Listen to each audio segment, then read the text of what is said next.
The Telgi scam, also known as the stamp paper scam, was one of the most significant financial frauds to rock India.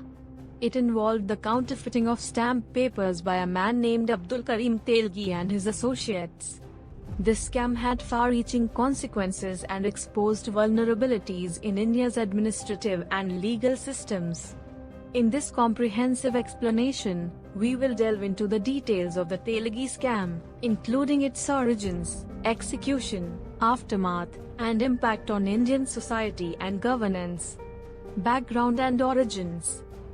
The roots of the Telgi scam can be traced back to the early 1990s when Abdul Karim Telgi, a small-time criminal from Karnataka, entered the world of counterfeit stamp paper manufacturing.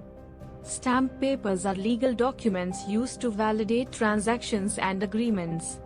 Telgi exploited the lax regulatory environment and corruption prevalent within government institutions to begin his fraudulent activities. Execution of the scam. Telgi's modus operandi involved using a combination of technology, bribery, and forgery. He established a vast network of operatives who collaborated with government officials, printing press owners, and even law enforcement personnel. The operatives facilitated the production and distribution of fake stamp papers across several Indian states. The counterfeiting process was complex and required intricate printing techniques to replicate the security features of genuine stamp papers.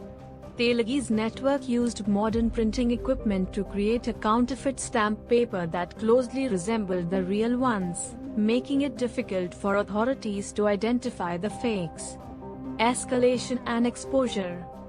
As the scale of the scam grew, Telgi expanded his operations to several states, leading to massive financial losses for the Indian government. The scam went undetected for several years due to the involvement of high-ranking government officials and police officers who turned a blind eye in exchange for bribes. However, as the magnitude of the fraud became more apparent, investigative agencies began to take notice. Unraveling of the scam. In 2001, the scam was exposed when a chance arrest of a person in Pune led to the seizure of a large cache of counterfeit stamp papers. This event prompted a nationwide investigation into the scam's depth and extent.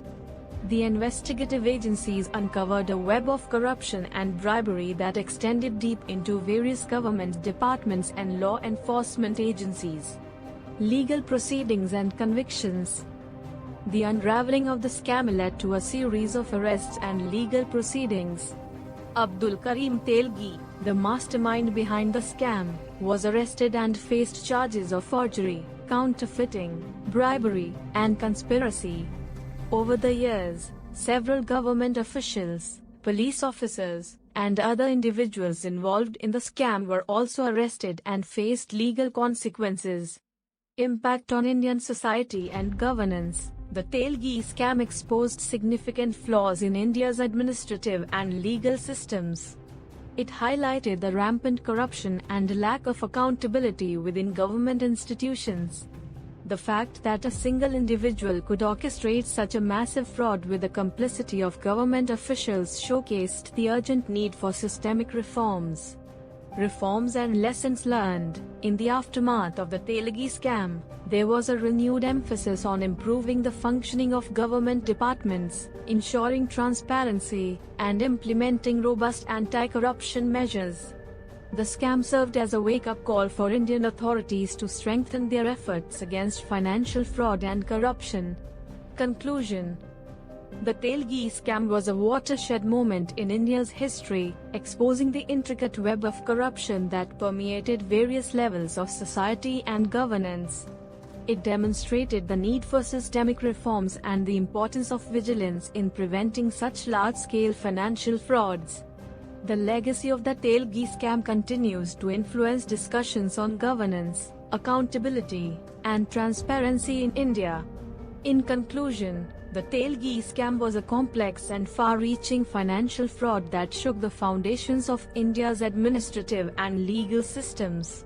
From its origins in the early 1990s to its exposure and aftermath, The scam revealed the extent of corruption and complicity within government institutions.